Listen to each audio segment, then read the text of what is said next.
ପ୍ରିୟା ଆଜି ମୋତେ ଯେତେ ପ୍ରମିସ୍ କରିଛନ୍ତି ସେଥିରେ ଜଣା ପଡ଼ୁଛି ଯେ ସେ ମୋତେ ବହୁତ ଭଲ ପାଉଛନ୍ତି।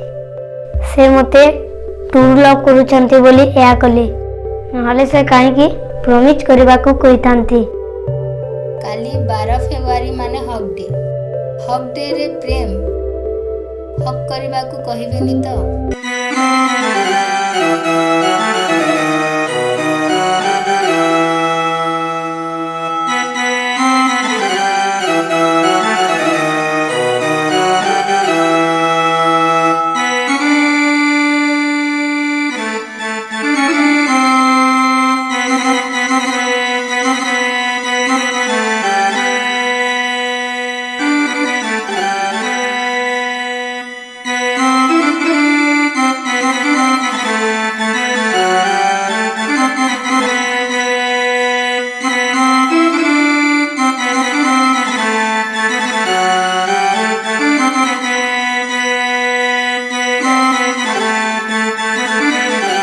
ଛି, ମୋତେ ଲାଜ ଲାଗିବ।